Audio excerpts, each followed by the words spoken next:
1997. Advances in biotechnology were helping people improve their physical and mental abilities to an amazing degree. Provided, of course, they had enough money. A new breed of people was emerging, half human, half machine. And in Detroit, at least, not everyone was happy to see it. I'd just landed a job as head of security at Sarif Industries, a cutting-edge biotech firm. David Sarif himself handpicked me for the job, said he needed me to keep his people safe. My ex, Megan Reed, was one of them. Brilliant neuroscientist, Megan had found a way to make augmentation safe and affordable for everyone. All she had to do was present her research to Congress. But the night before her big meeting, my security measures failed. A team of Black Op mercenaries stormed into Sarif headquarters, massacring everyone in sight.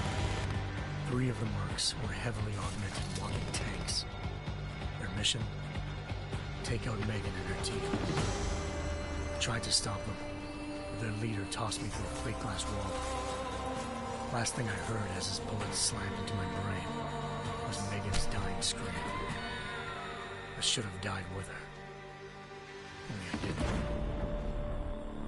High-end military-grade enhancements saved my life.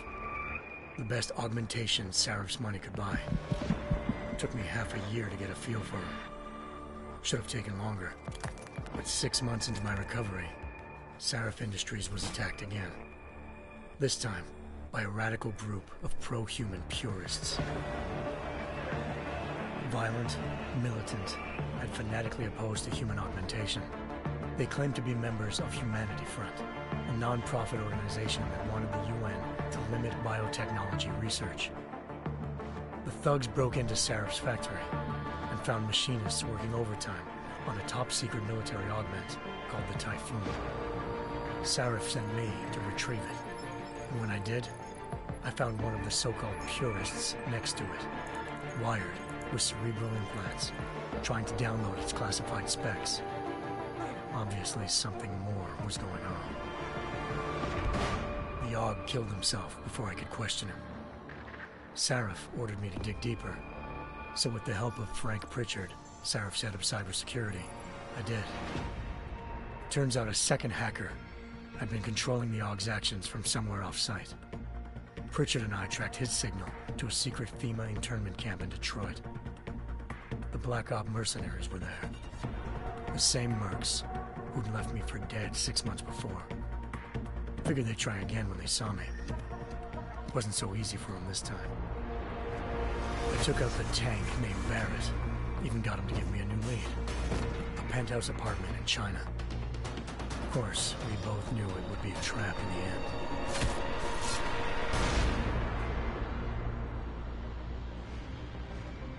Hengsha Island, China. Home to a city so crowded, they had to build a second city on top of it. Trying to find clues in Hengsha wouldn't be easy. Lucky for me, I wasn't alone. Farida Malik, Sarif Industries' ace pilot, had lived in Hengsha before. A good person to have on your side. She knew enough about the place to get me around. Malik dropped me in the lower city, close to the penthouse Barrett had told me about. Bell Tower Associates, a private security firm under contract to the Chinese government, had agents tossing the suite when I arrived.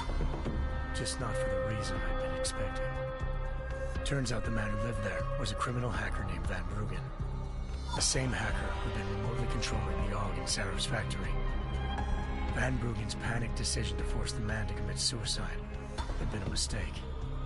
Now his mercenary partners were gunning for him, and I needed to find him before they did. Locating Van Bruggen meant playing nice with the Triads, Hengsha's organized crime lords. They had the hacker holed up inside a low-rent capsule hotel. By the time I found him, Van Bruggen had no qualms giving up the woman who hired him.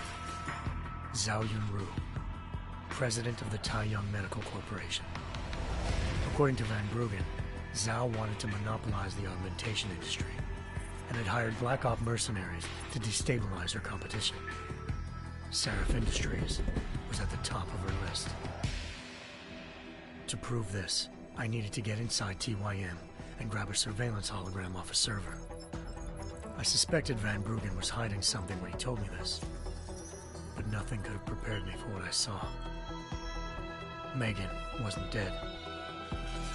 She and her 4 best researchers had been kidnapped, spirited away somewhere while their kidnappers made it look like they were dead.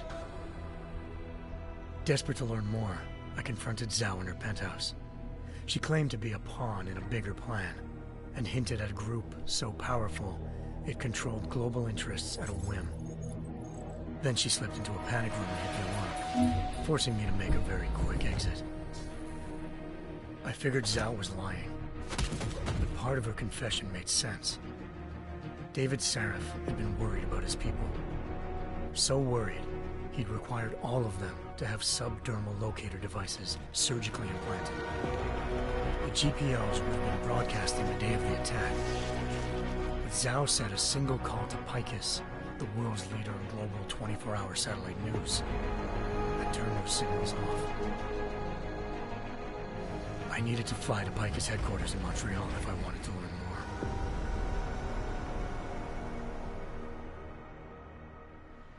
Eliza Cassan, Picus Communications' First Lady of News. Malik thought I was reaching when I told her Eliza was involved in this. The world's most famous news anchor, working with a mercenary hit squad. But when I confronted Cassan in her office, she freely admitted to jamming Detroit's satellites the night Megan's team had been taken. Said she's just been following her commands. I suspected she wanted to say more. But Black Op mercenaries showed up looking to shut us both down. And just like that, the Eliza I'd been talking to disappeared. The mercs were led by an augmented killer I crossed paths with twice before, Fedorova, a woman who'd made silence her best friend. She waited for me to track Eliza's transmission to a secret server room underneath the Picus complex, then jumped me from behind. A deadly fight ensued. I made sure she never moved silently again. With Fedorova down and no one left to keep Eliza quiet, she reappeared. Turns out Picus's First Lady of News wasn't a lady at all. She was a sophisticated AI program, engineered to monitor data streams and control what people believed. Eliza told me the mercs had brought in a Humanity Front doctor named Isaiah Sandoval to remove the scientist's implanted tracking devices while Detroit's satellites were down. She also told me to speak to David Sarif if I wanted to learn more. By the time Malik and I got back to Detroit, tensions between normal and augmented citizens had reached a flashpoint. Riots were breaking out in several cities, and the UN was being urged to intervene. Sarif was trying hard to convince Hugh Darrow, the inventor-turned-philanthropist who'd once been a leading proponent of enhancement technologies, to help stop a possible regulatory vote. Sarif had a lot riding on Darrow. Megan's discovery would have given millions of people the chance to evolve beyond their normal human abilities, and at the same time catapulted Sarif Industries to the top of the Fortune 500. According to Sarif, Megan's kidnappers knew this, and didn't want people evolving unless they controlled how it was done. He called his enemies Illuminati, and urged me to keep searching. Determined to do so, I tracked down Sandoval via America's most outspoken augmentation opponent, Bill Taggart, Sandoval's boss and founder of Humanity Front. Sandoval admitted to operating on Megan's team when I confronted him, but said he hadn't removed their GPLs. He'd merely switched them to a different frequency. Pritchard was able to trace one of the signals to China. Malik and I immediately took off in pursuit. Unfortunately, the Illuminati were one step ahead.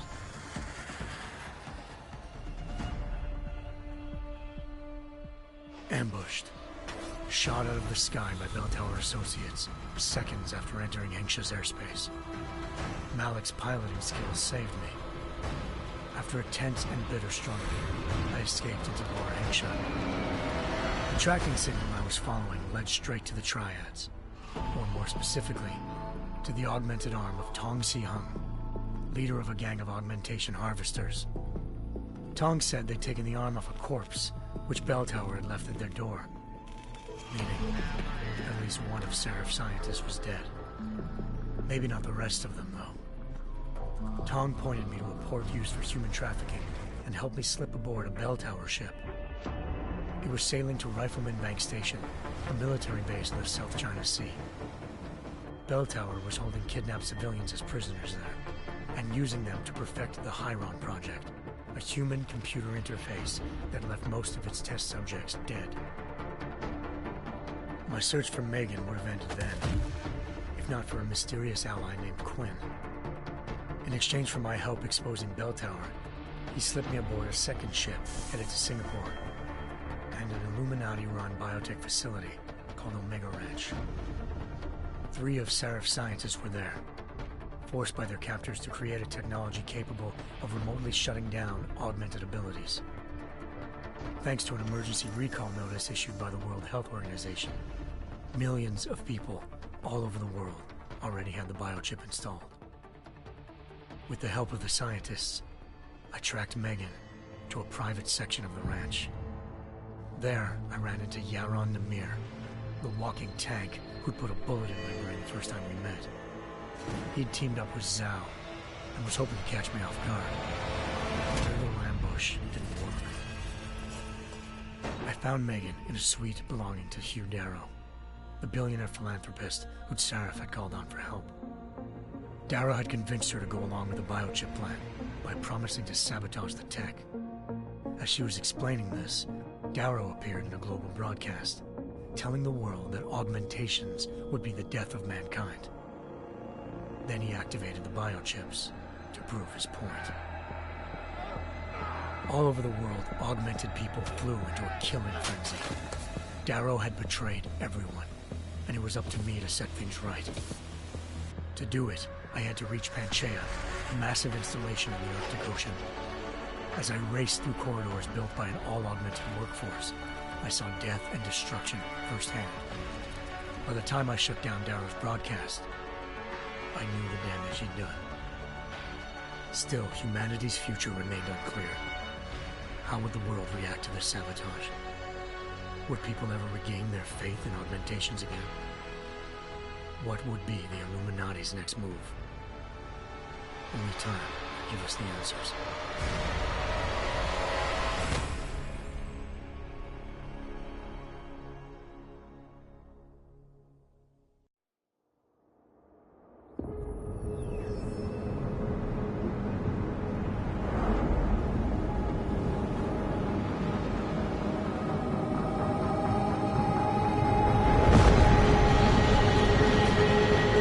I once thought I could save the world. Now look at it.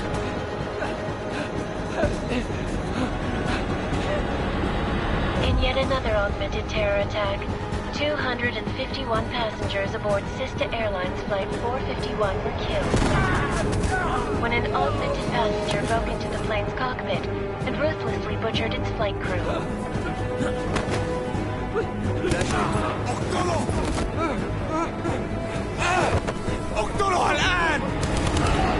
Details recovered from the black box recorder suggest that the man may have been suffering flashbacks to the AUG incident. That horrible day 2 years ago when augmented people all over the world flew into a psychotic killing spree, causing the greatest loss of life in recent history. Sometimes, you just have to let go and embrace what you've become. Not gonna go all wonky on us now, Hansa, are you? Well, if I do, McCready, I guarantee you'll never see it coming. Agent Jensen, am I gonna have a problem with you? No, sir. No reason to assume you would. Good, because you are the only augmented operative on this team, and I intend to make good use of you. Listen up, all of you. We got a sandstorm barreling down our arse and we can't afford to make mistakes. We're going after this man, an arms dealer named Shepard. He's ex-Bell Tower, one of the Special Forces commanders who disappeared during the incident. And he's come out of hiding? That cannot be good. It's not. He's selling weapons and military-grade augments to terrorists. This is Aran Singh, the undercover agent who lured Shepard out of his hole. Best you see Interpol's got. For 3 years he's worked hard to get in tight with the Jinn, an Iraqi smuggling cartel that's infected the Eastern Hemisphere like a plague. Last week, our arms dealer sent a message to the Jinn, offering to sell them a shitload of black market merchandise dirt cheap. They told Singh to handle the buy. They're not gonna like it when Interpol disrupts their party. Is Singh's cover really that good? It is right now. We need to keep it that way. This is where the deal's going down. A half-finished high-rise hotel that's been abandoned ever since the incident. It's not a pretty picture inside. Let me guess. Most of the laborers were augmented with heavy-duty industrial rigs. So when the incident hit, and they all went schizo, things got gruesome real fast. And no one, except for some homeless junkies, have been inside the place ever since. So what's the plan, Director? Singh's meeting Shepard on the ground floor, inside the hotel's main atrium. He sent the bulk of his Jinn crew to the penthouse levels to secure a vantage point. I want McCready's team to take up positions overlooking the atrium and make the arrest. Jensen, you're going in solo from the roof. My objectives? Keep the Jinn from joining the party. As far as we can tell, only one route connects the atrium to the penthouse level, a halfway decent elevator shaft. Here. I want you to block access to it. Fine. Just cut me loose. Do you plan on relying solely on your augments for this one? I'd recommend taking a little hardware, just to be sure.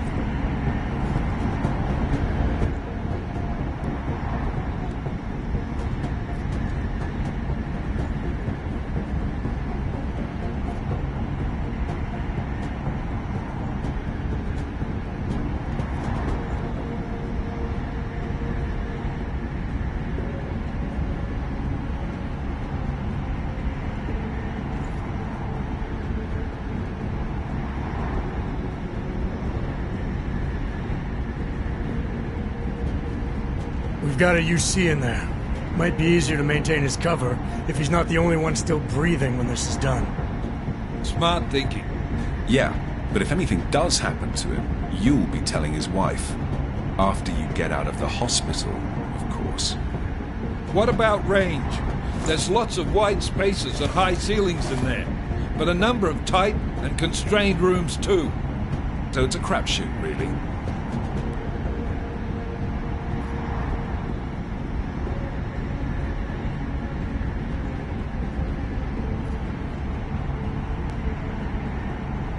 Never was one to play the odds. Give me something I can use up close. You got it. One last thing, Jensen. Singh said the Jinn are using some sort of portable Wi-Fi device to boost communications. He's got a better chance of maintaining cover if you disable it. I'll keep an eye out for it. But aren't we on the clock here? You said there's a sandstorm moving in. There is, and we got the intel on this mission at the very last minute, so we're scrambling a little. If it comes to it, your #1 priority is keeping the Jinn out of that atrium. Copy that. Time to put away your heavy thoughts, gentlemen. We're approaching the target building. You're up first, Jensen. Let's do this. Task Force Actual. This is Knife Leader. Engage Hush drives and descend to Angels 1-5.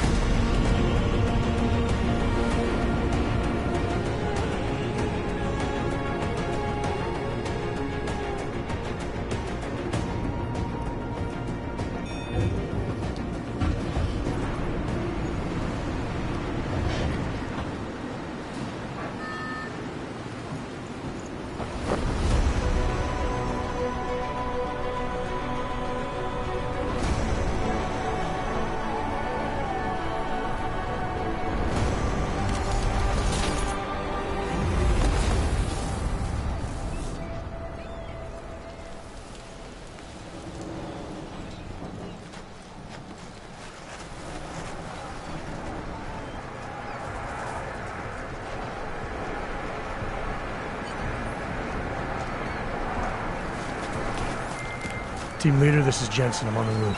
Solid copy. Move into the building. The access route you need to block is at the far end of the penthouses. And keep in mind, the direct route might not be the easiest one. Roger that. McCready will advise once his team is on the ground. Miller out.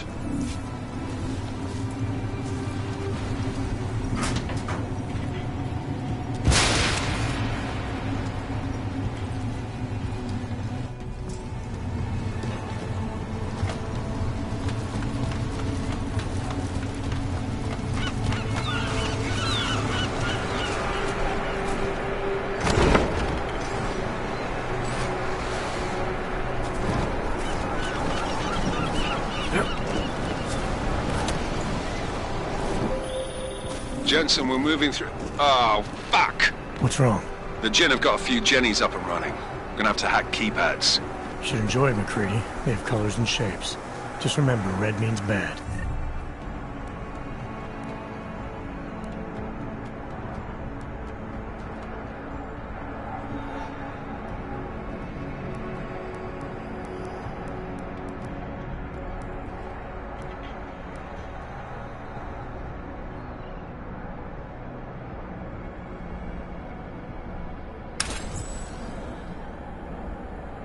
Fuck you.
Anomaly detected. Trace program initiated.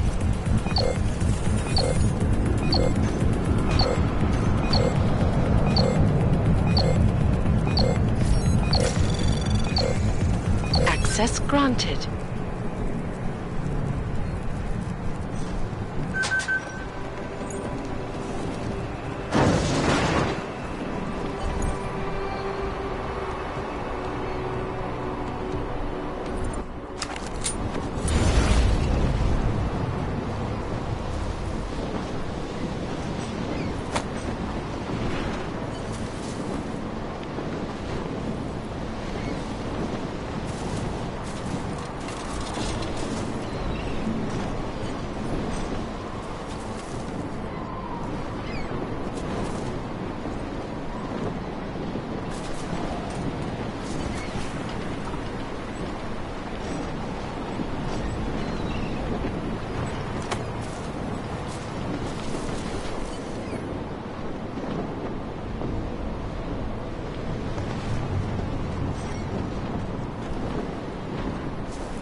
شيء غلط بالمكان هذا. اسمع.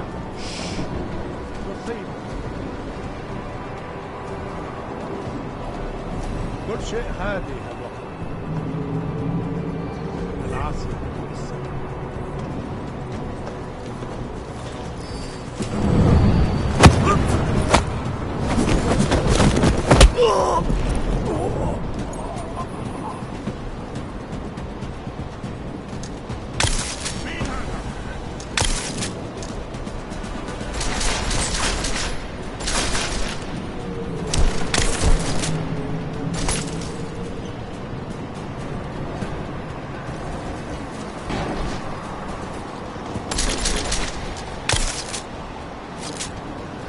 تعال!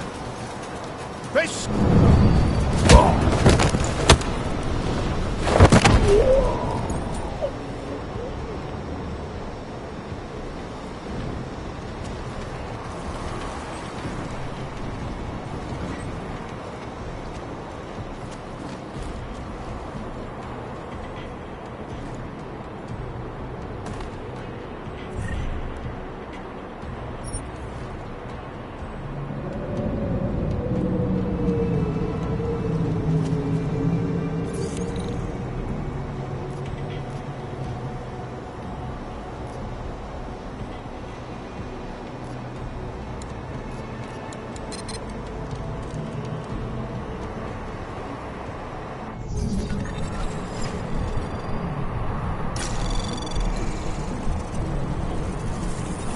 Anomaly detected. Trace program initiated. Access granted.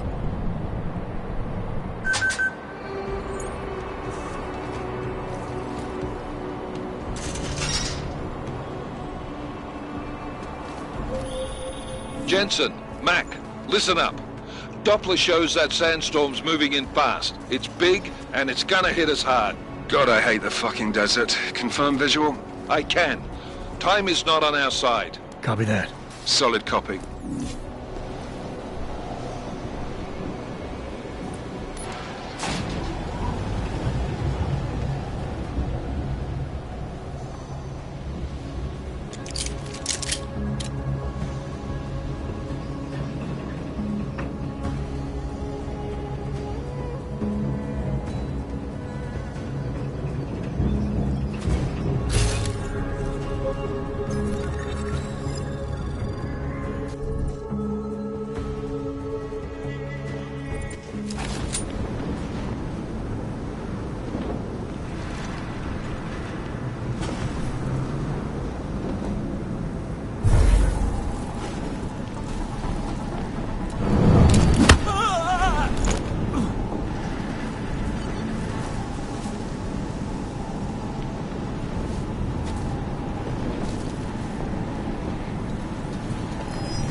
عشان المخزن من المخازن اللي موجودة على السطح عشان تكون بعيد.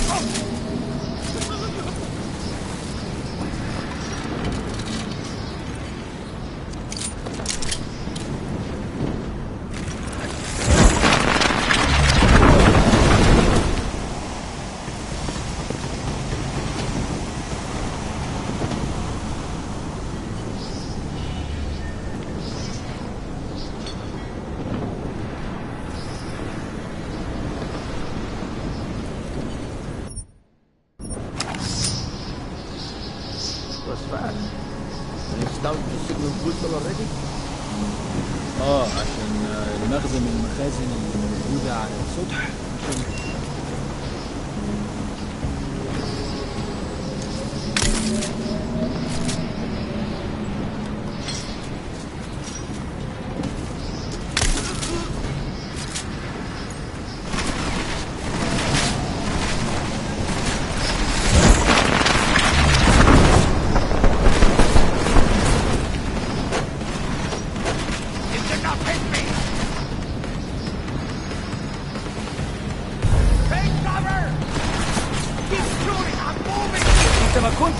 مركز، وانت بتراقب المكان ولا ايه؟